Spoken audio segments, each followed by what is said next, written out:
Magandang araw mga kaibigan. Bigyan natin ng opinion, reaction itong post, ang balita ngayon. Breaking. Madriaga nagpasaklulo kay Dilima. Humingi ng tulong si Ramil Madriaga, ang lalaking naglabas ng isang questionabling affidavit na nag-uugnay kay Vice President Sara Duterte na aniyay illegal na pulburon at pogo operators kay Party List Representative Leila de Lima matapos umano siyang maling maakusahan at gipitin. Ito na, payback time na.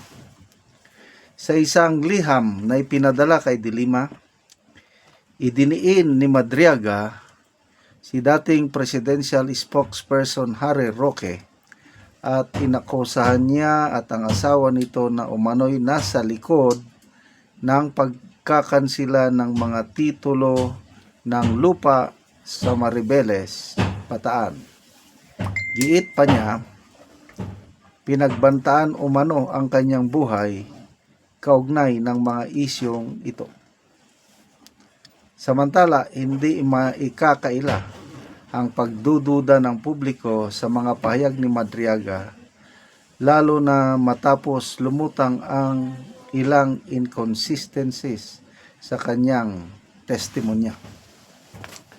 Mariinding itinanggi ng mga taong pinangalanan sa affidavit ang mga paratang laban sa kanila. Sinabi ng Office of the Vice President nang usapin ay naiparating na sa Vice Presidente, habang ang ilang opisyal na dawit ay naghayag na wala silang anumang kaugnayan kay Madriaga at iginiit na isa itong polluted source. Okay? So, anong relasyon ni Madriaga at ni Congresswoman de Lima? Bakit siya humihingi ng tulong?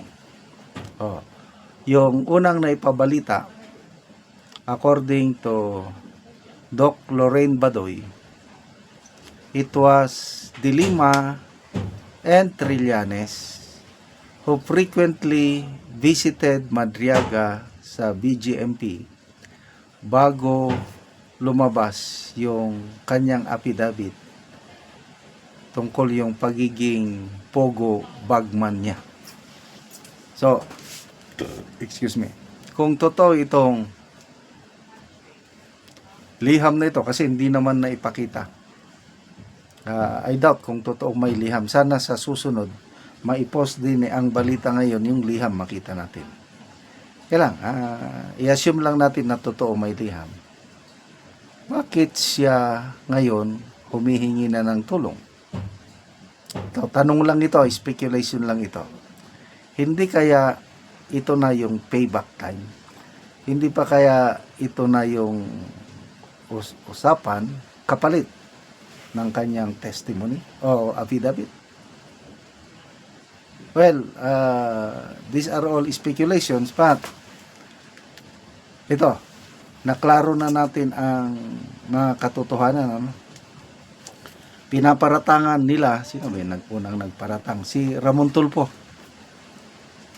Pinaratangan niya si BP Sara na allegedly bumibisita si BP Sara 10 oras ng gabi sa BGMP para kausapin si Madriaga na huwag magsalita tungkol sa transaksyon nilang, yung pogo ba. Ngayon, napag-alaman ang katotohanan, mismo ang abogado ni Madriaga ang nagsabi na minsan lang bumisita si BP sa kulungan kasama ang kanyang mga staff at hindi gabi kundi araw. Ang purpose is outreach program. Ang OBP nakipag-coordinate sa mga preso, kinuha ang detalye ng kanilang pamilya kasi gustong tulungan ng Office of the Vice President ang mga anak ng mga preso para makapag-aral. Yan ang pahayag ng abogado ni Madriaga, at sinabi si Madriaga hindi lumabas, hindi nakipag-usap kay BP Sara dahil kabado, kinabahan. At itong abogado mismo ang nagsabi na ginawa ni Madriaga yung affidavit out of anger. Galit daw si Madriaga kay BP Sara dahil hindi siya tinulungan. Baka lang, ito speculation ko lang, baka itong si Madriaga sumulat kay BP nung una at nagpapatulong dito sa kaso niya, kasi ang abogado ng mga biktima, yung kidnap for ransom, na kung saan si Madriaga ang suspect, ang abogado nila ay si Attorney Harry Roque. Kaya baka nagpatulong itong si Madriaga kay BP Sara at hindi natulungan. Kaya yun na, gumawa na kung ano-anong affidavit. But anyway, you can never put a good man or woman down. Kahit ilan pang Madriaga ang ilabas nila, hindi mo na ngayon maluluko ang tao. Meron din silang mapaniwala siguro. Kaya lang, yung ganong klase ng inconsistencies sa testimony, wala. Sinabi niyang na-assign siya sa PSG. Wala, dinidisown siya ng mga PSG commanders. Sinabi niyang magkaklase sila ni BP Sara sa College of Law sa San Beda 1991. By that time, 13 years old, kagagraduate lang o first year high school pa lang si BP Sara.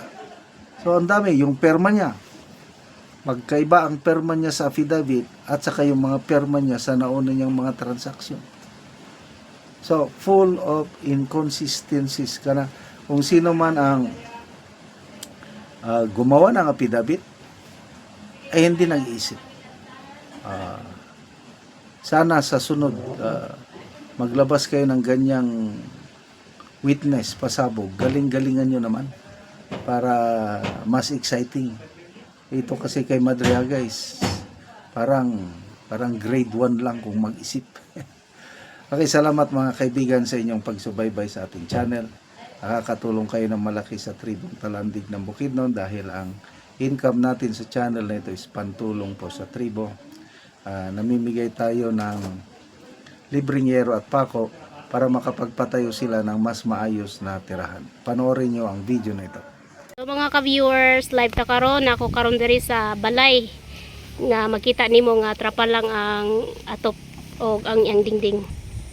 So mo na gid ang hitsura sa ilang balay, trapal, ang dingding o ang atop.